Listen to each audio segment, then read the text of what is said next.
नमस्कार, ANB news में आपका स्वागत है और मैं हूं आपके साथ सलोनी मलिक। अगर आपको या आपके परिवार में कोरोना वायरस के लक्षण दिखते हैं तो आप इसे नजरअंदाज ना करें और तुरंत कोरोना वायरस का टेस्ट करवाएं, क्योंकि ये देखने में आया है कि देश में कोविड-19 से मरने वालों का जो आंकड़ा है वो बढ़ रहा है। उसकी एक वजह ये भी है कि कई लोग सही वक्त पर टेस्ट नहीं करवाते और इलाज भी नहीं करवाते और इसे नजरअंदाज करते हैं। एएनबी न्यूज आपसे रिक्वेस्ट करता है कि अगर दिखे कोरोना के लक्षण तो जल्द जांच करवाएं और वायरस को जड़ से मिटाने में सहयोग करें।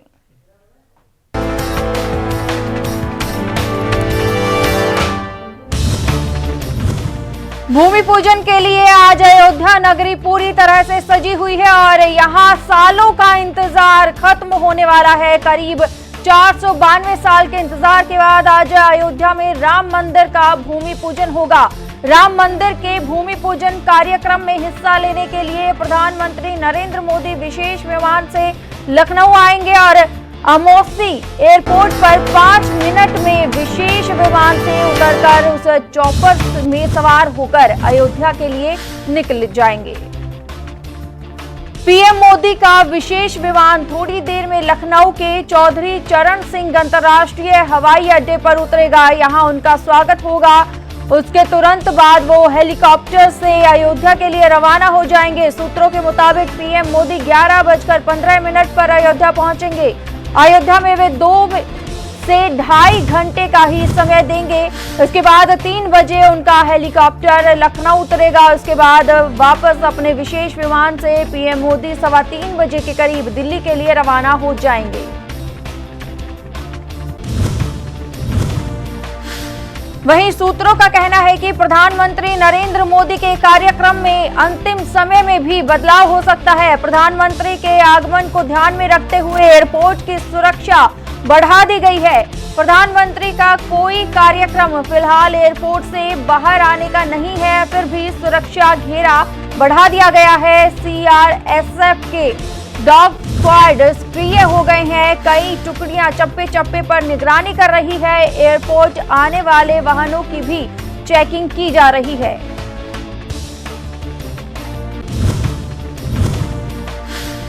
वहीं अयोध्या में आज होने वाले राम मंदिर के भूमि पूजन से पहले रात में पूरी अयोध्या नगरी जगमगा उठी। चारों तरफ दीप और रोशनी की ही दिखाई दी। दरअसल अयोध्या में राम मंदिर के शिलान्यास से पहले करीब 1.25 लाख दीप जलाए गए। नदी के किनारे घाटों और मंदिरों को सजाया गया और मंगलवार शाम को दीप जलाए गए।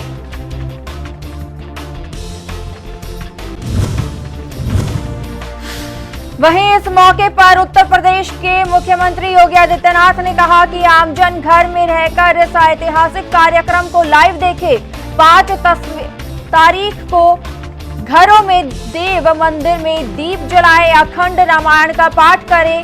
विगत 3 वर्षों में विश्व ने अयोध्या की भव्य दिवाली देखी है। अब यहां धर्म और विकास के समन्वय से हर्ष की सरिता और समृद्धि की बयार बहेगी।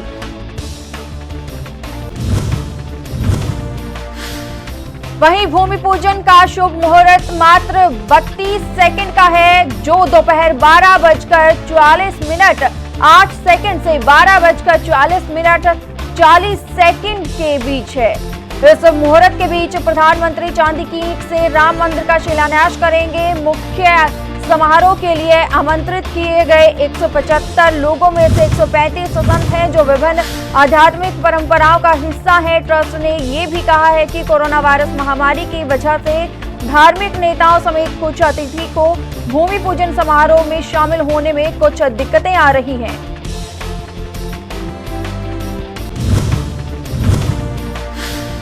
अयोध्या में राम मंदिर के भूमि पूजन को लेकर दिल्ली में विपक्षी पार्टी बीजेपी ने दिल्ली के मुख्यमंत्री अरविंद केजरीवाल को घेरा है। दिल्ली बीजेपी के अध्यक्ष आदेश गुप्ता ने मुख्यमंत्री केजरीवाल पर हमला बोलते हुए कहा कि हनुमान जी के नाम का केवल चुनावी उपयोग किया। राम मंदिर के भूमि पूजन को लेकर वे अब तक चुप हैं। आदेश गुप्ता ने कहा कि विधानसभा चुनाव से पहले केजरीवाल ने हनुमान चालीसा का बहुत पाठ किया। अब ये प्रमाणित हो गया है कि हनुमान चालीसा का वो पाठ केवल चुनावी चालीसा था। आदेश गुप्ता ने कहा कि केजरीवाल को भी राम मंदिर के निर्माण का स्वागत करना चाहिए, लेकिन इसमें उनको संकोच हो रहा है।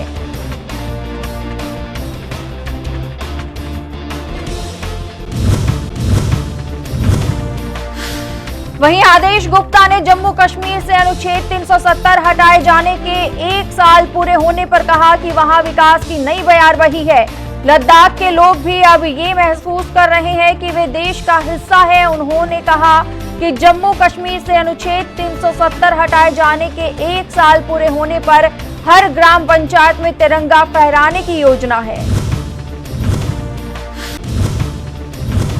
वहीं जम्मू कश्मीर प्रशासन ने मंगलवार की रात को 4 और 5 अगस्त के लिए लगाया गया 2 दिवसीय कर्फ्यू तय अवधि से पहले ही हटा दिया। ये कर्फ्यू अनुच्छेद 370 के तहत जम्मू और कश्मीर का विशेष दर्जा खत्म करने के निर्णय की पहली वर्षगांठ से पहले लगाया गया था। अलगाववादी और पाकिस्तान प्रायोजित समूहों के 5 अगस्त को काला दिवस के रूप में मनाने की योजना बनाने की सूचना मिलने के बाद श्रीनगर के जिला मजिस्ट्रेट ने कश्मीर घाटी में कर्फ्यू लगाने का आदेश दिया था। इस पर आलोचना के बाद कर्फ्यू को हटाने का निर्णय लिया गया है।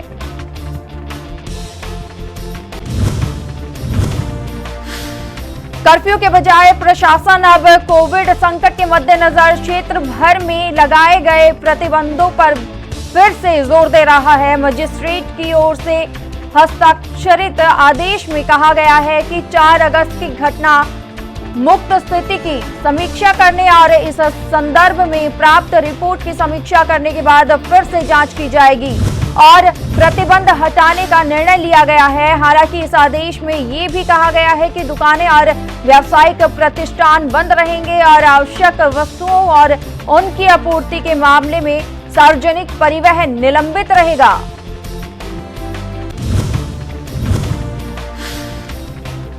वहीं आदेश में कहा गया है कि जिले के नियंत्रण और रेड जोनों में पूर्ण तालाबंदी होगी और 3 से ज्यादा व्यक्तियों के आवागमन पर प्रतिबंध रहेगा। वहीं दूसरी तरफ नेशनल कॉन्फ्रेंस के अध्यक्ष और पूर्व मुख्यमंत्री फारूक अब्दुल्ला ने 5 अगस्त को श्रीनगर में अपने निवास पर एक महत्वपूर्ण बैठक के लिए कई मुख्यधारा के राजनीतिक दलों के नेताओं को आमंत्रित किया है, जिसमें 370 हटाने के 1 साल पूरा होने के विषय पर चर्चा की जाएगी।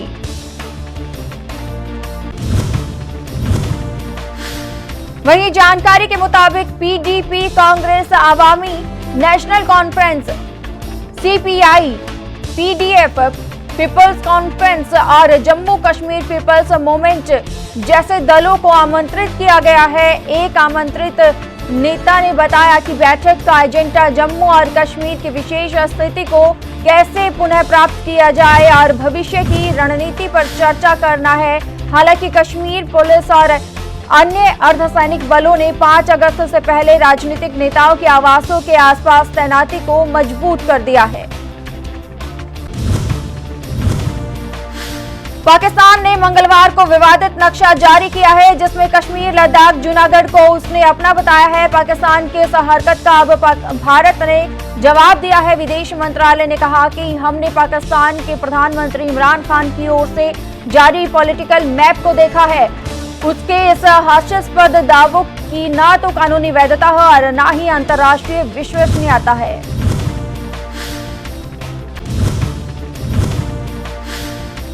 विदेश मंत्रालय ने बयान जारी कर कहा है कि ये केवल सीमा पार आतंक की सहायता से क्षेत्रीय विस्तार की पाकिस्तान के सनक की वास्तविकता की पुष्टि करता है। उधर पाकिस्तान की इस करतूत पर कांग्रेस के वरिष्ठ नेता अहमद पटेल ने भी बयान दिया है। उन्होंने कहा है कि लद्दाख, जूनागढ़, कश्मीर को नक्शे में शामिल करना हास्यास्पद है। मैं उन्हें याद दिलाना चाहता हूं कि 1948 में सरदार पटेल के अथक प्रयासों की वजह से जूनागढ़ के लोगों ने सर्वसम्मति से भारत का हिस्सा बनने का विकल्प चुना था।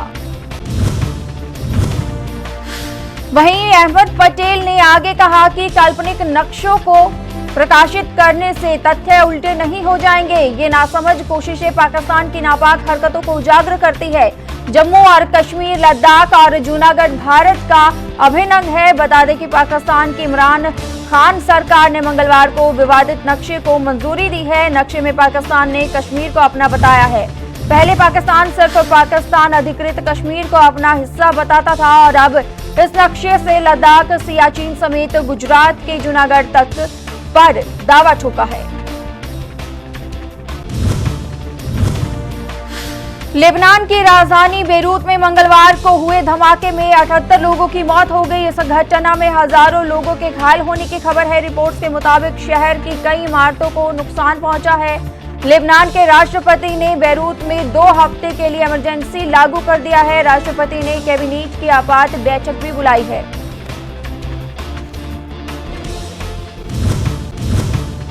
वहीं एक रिपोर्ट के मुताबिक स्वास्थ्य मंत्री ने 78 लोगों की मौत और करीब 4000 लोगों के घायल होने की जानकारी दी है। एक अन्य रिपोर्ट के मुताबिक लेबनान के प्रधानमंत्री हसन दियाब ने कहा है कि बंदरगाह में 2750 टन एमोनियम नाइट्रेट का विस्फोट हुआ है। उधर लेबनान की न्यूज एजेंसी और सुरक्षा सूत्रों ने कहा कि यह विस्फोट शहर के बंदरगाह क्षेत्र में हुआ है। वहीं लेबनान में हुए विस्फोट को लेकर एक सूत्र ने कहा कि इस क्षेत्र में केमिकल रखे गए थे। सोशल मीडिया पर लोगों की ओर से साझा किए गए फुटेज में बंदरगाह से धुआं निकलता दिख रहा है, जिसके बाद एक बड़ा विस्फोट हुआ। उधर यूएन के प्रवक्ता फरहान हक ने कहा कि धमाका किस वजह से हुआ ये स्पष्ट नहीं हो पाया है। यूएन के किसी भी कर्मचारी के घायल होने की जानकारी नहीं है। उन्होंने कहा कि हमारे पास इस बारे में जानकारी नहीं है कि क्या हुआ और इसके कारण क्या है।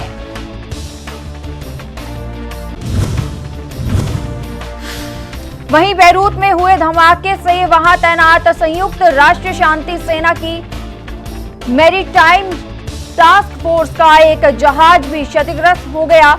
कई शांति सैनिकों के भी घायल होने की खबर है, जिसमें से कई गंभीर रूप से घायल बताए जा रहे हैं। घायलों को उपचार के लिए अस्पताल में भर्ती कराया गया है। शांति मिशन के हेड और फोर्स कमांडर मेजर जनरल डेड कॉल ने कहा कि हम इस कठिन समय में लेबनान के लोगों और सरकार के साथ हैं। हम हर तरह की सहायता करने के लिए पूरी तरह से तैयार हैं। देश में कोरोना वायरस के मामले लगातार बढ़ते जा रहे हैं। पिछले कुछ दिनों से देश में हर रोज 50,000 से ज्यादा नए कोरोना के केस सामने आ रहे हैं। वहीं अगर बीते दिनों की बात करें तो देश में एक दिन में 51,282 नए मामले सामने आए हैं, जबकि 849 लोगों की मौत हो गई है। इस तरह अब देश में कुल कोरोना मरीजों की संख्या 19,06,613 हो गई है, जबकि कुल मृतकों का आंकड़ा 39,820 पर पहुंच गया है। वहीं इसके अलावा देश में एक दिन में 51,220 कोरोना मरीज ठीक भी हुए हैं, जिसके बाद यह आंकड़ा बढ़कर 12,81,660 पर पहुंच गया है। हालांकि देश में अभी भी 5,84,684 एक्टिव केस है। एक्टिव केस और कुल केस के मामलों में भारत तीसरे स्थान पर है। भारत से ऊपर अमेरिका और ब्राजील है। हालांकि नए मरीजों की बात करें तो अब अमेरिका और ब्राजील से ज्यादा नए केस भारत में आ रहे हैं। वहीं इसके अलावा अगर राज्यों की बात करें तो महाराष्ट्र में एक दिन में 7,760 नए केस सामने आए हैं, जबकि 300 लोगों की मौत हुई है। इसके अलावा एक दिन में 12,326 मरीज ठीक भी हुए हैं। वहीं नए केस सामने आने के बाद अब महाराष्ट्र में कोरोना के कुल मरीजों की संख्या 4,57,956 हो गई है, जबकि एक्टिव केस 1,42,151 हो गए हैं। इसके अलावा मृतकों का आंकड़ा भी बढ़कर अब 16,142 पर पहुंच गया है।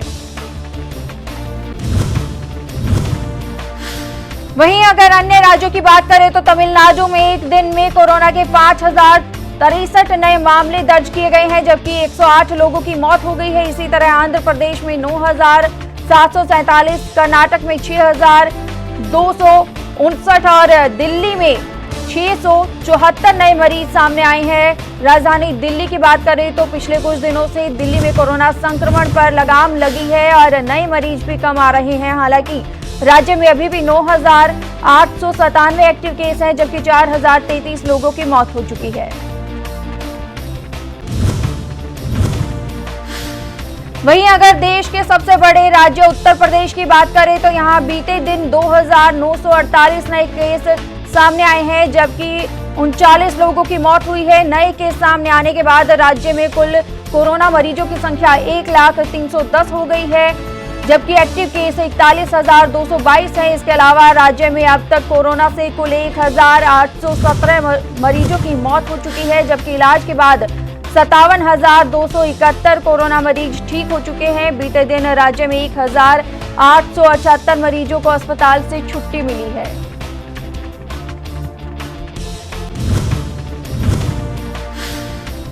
वहीं दूसरी तरफ बिहार में मंगलवार को इलाज के दौरान 13 संक्रमितों की मौत हो गई, जबकि 2,464 नए कोरोना संक्रमितों की पहचान हुई है। अब तक 349 कोरोना मरीजों की मौत हो चुकी है।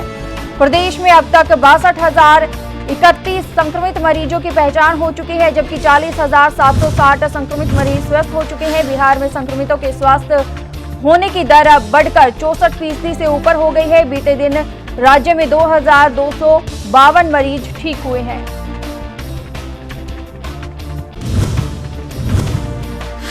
उत्तर प्रदेश में कोरोना संक्रमण तेजी से बढ़ता जा रहा है। योगी सरकार के कई मंत्री भी कोरोना की जद में आ रहे हैं। अब कानून मंत्री ब्रजेश पाठक की कोरोना रिपोर्ट पॉजिटिव आई है।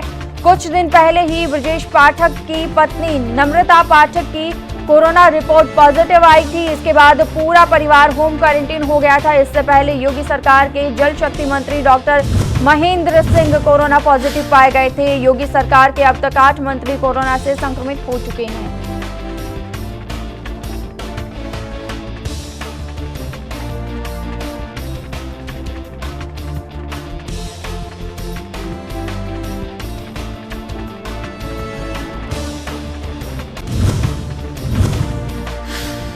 अयोध्या में श्री राम मंदिर निर्माण के लिए आज प्रधानमंत्री नरेंद्र मोदी भूमि पूजन करेंगे। भव्य राम मंदिर के भूमि पूजन से पहले सुबह AIMIM चीफ असदुद्दीन ओवैसी ने एक ट्वीट किया। ओवैसी ने ट्वीट में लिखा, बाबरी मस्जिद थी और रहेगी।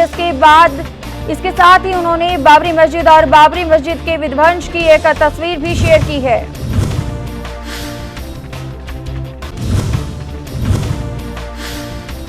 वहीं बता दें कि 9 नवंबर 2019 को सुप्रीम कोर्ट ने विवादित राम मंदिर बाबरी मस्जिद भूमि को लेकर अपना फैसला सुनाया था। अपने फैसले में सुप्रीम कोर्ट ने विवादित जमीन रामलला को सौंप दिया था। साथ ही सुप्रीम कोर्ट के सरकार को आदेश दिया था कि मस्जिद बनाने के लिए अयोध्या में 5 एकड़ की जमीन दी जाए।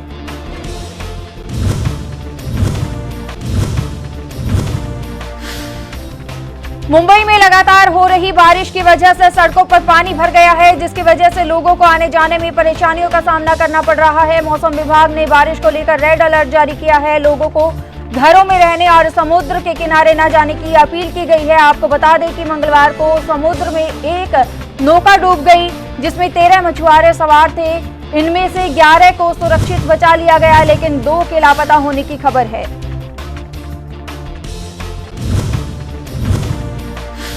देश के कई हिस्सों में बारिश हो रही है। वहीं कर्नाटक के हुबली में कल रात से लगातार बारिश हो रही है, जिससे मौसम का मिजाज बदला हुआ है और लोगों को गर्मी से राहत मिल गई है। बता दें कि पहले ही मौसम विभाग ने अलर्ट जारी कर दिया था। मौसम विभाग की ओर से जारी की गई प्रेस रिलीज में कहा गया था कि मानसून ट्रफ के सक्रिय होने की संभावना है और ये सामान्य स्थिति में रहेगा। केंद्रीय भागों समेत कोर मानसून क्षेत्र में वर्षा सामान्य से अधिक होने की संभावना है।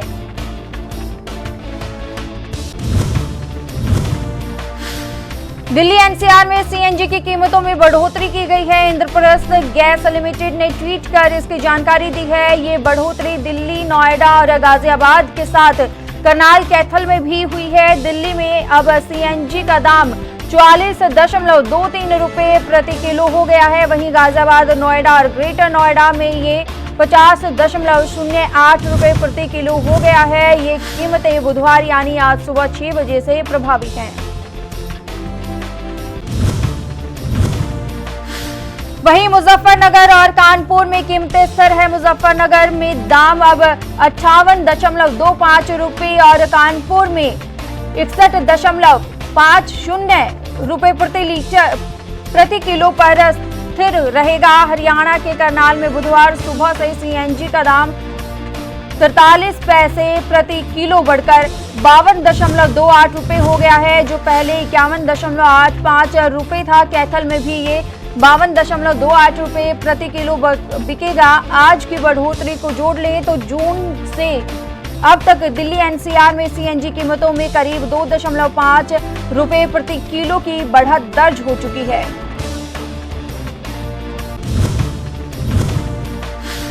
वहीं इससे पहले दिल्ली एनसीआर में पिछले महीने 10 जुलाई को भी सीएनजी कीमतों में 1 रुपए प्रति किलो की बढ़त की गई थी। 2 जून को भी कीमतों में 1 रुपए प्रति किलो का इजाफा किया गया था। हालांकि अप्रैल के महीने में सीएनजी कीमतों में 3.2 रुपए प्रति किलो की कटौती भी की गई थी।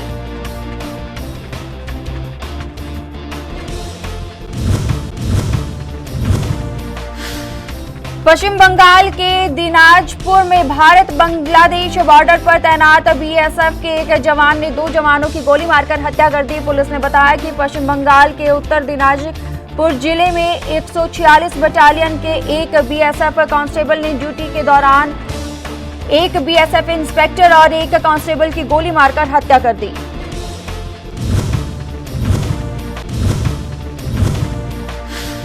वहीं रायगंज के पुलिस अधीक्षक सुमित कुमार ने बताया कि कांस्टेबल ने बाद में अपने कमांडर के सामने सरेंडर कर दिया था, उसे पुलिस को सौंप दिया था। बताया जा रहा है कि जान गंवाने वाले दोनों ही जवानों से आरोपी जवान की कोई कहासुनी नहीं हुई थी, ना ही किसी तरह की रंजिश थी। ऐसे में ये वारदात क्यों हुई, इस बात की जांच जारी है। पुलिस की ओर से आरोपी जवान से इस विषय में बात की जा रही है।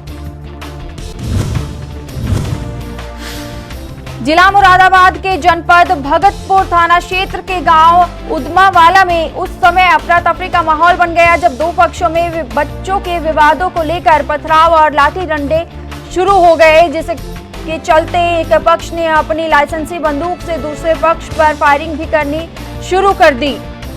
फायरिंग और पत्थरबाजी से दोनों पक्षों के लगभग 1 दर्जन लोग घायल हो गए। सूचना पाकर मौके पर पहुंची पुलिस ने घायलों को अस्पताल में भर्ती कराया। पुलिस ने मामले के वीडियो के आधार पर जांच शुरू कर दी है। जो भी तथ्य सामने आएंगे उस पर पुलिस कार्रवाई करने की बात कह रही है।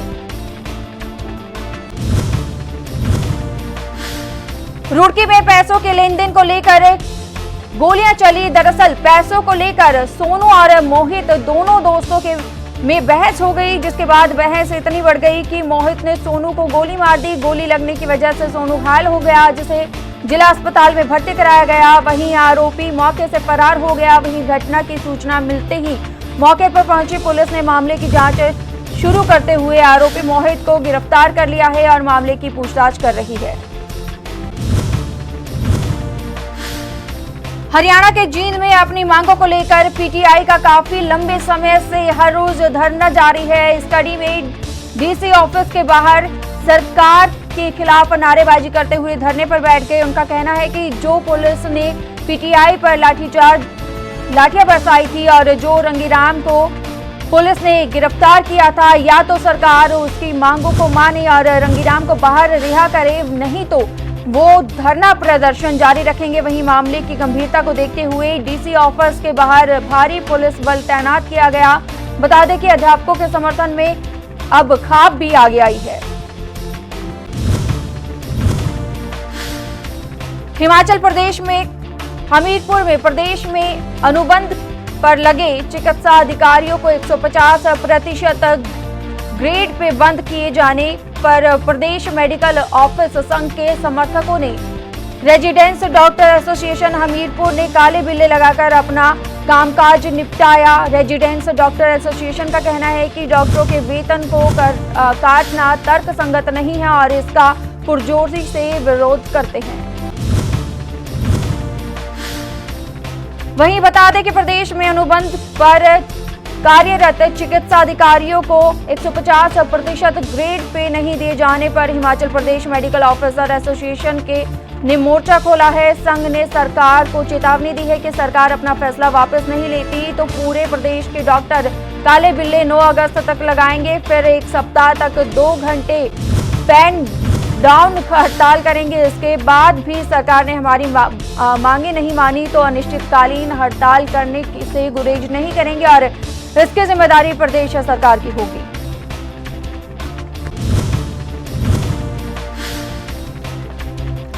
कर्नाटक सरकार में स्वास्थ्य मंत्री बी श्री रामुलु मणिपाल हॉस्पिटल पहुंचे, जहां पर सीएम बीएस येदियुरप्पा भर्ती हैं। अस्पताल पहुंचकर स्वास्थ्य मंत्री ने सीएम का हालचाल जाना।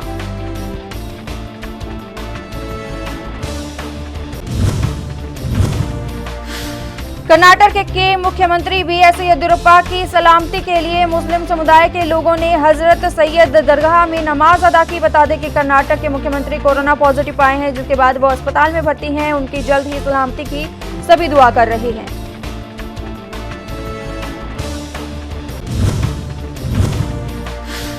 देश भर में कोरोना का कहर लगातार जारी है। कई नेता अभिनेता भी इसकी चपेट में आ गए हैं, लेकिन फिर भी बहुत से लोग ऐसे भी हैं जो ना तो मास्क पहनते हैं और ना ही सरकारी गाइडलाइन का पालन करते हैं। ऐसी तस्वीर कर्नाटक से सामने आई, जहां पूर्व सांसद और कांग्रेस के विधायक परमेश्वर नायक बिना मास्क पहने नजर आए।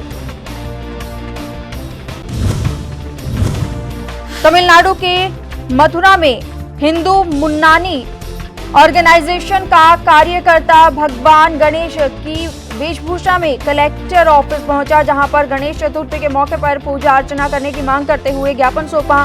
मांग की गई कि कोरोना के बढ़ते प्रकोप को देखते हुए गणेश चतुर्थी के मौके पर यज्ञ का आयोजन करने की अनुमति दी जाए। इस दौरान संगठन के अन्य कार्यकर्ता भी मौजूद रहे।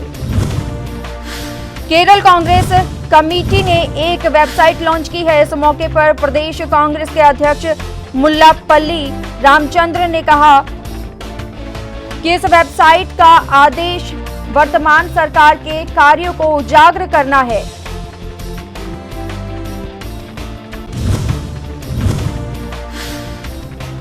महाराष्ट्र के मुंबई में बारिश ने लोगों की परेशानियों को बढ़ा दिया है। भारी बारिश के चलते शहर के निचले इलाकों में पानी भर चुका है।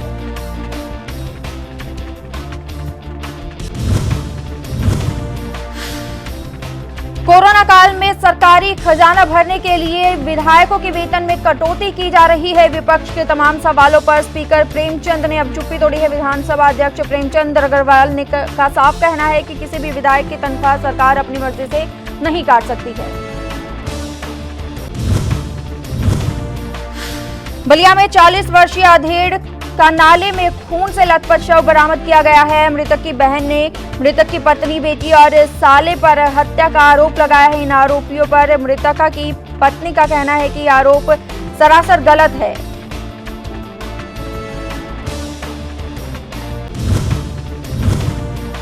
मध्य प्रदेश के जबलपुर में राम मंदिर निर्माण का संकल्प लेकर 28 सालों से उपवास पर बैठी उर्मिला चतुर्वेदी का सम्मान बीजेपी सांसद राकेश सिंह ने किया। उनके घर पहुंचे और उनसे आशीर्वाद लिया। सांसद राकेश सिंह ने कहा कि ये ऐसी ही पुण्य आत्माओं का विश्वास है जो राम मंदिर का रास्ता साफ हुआ है।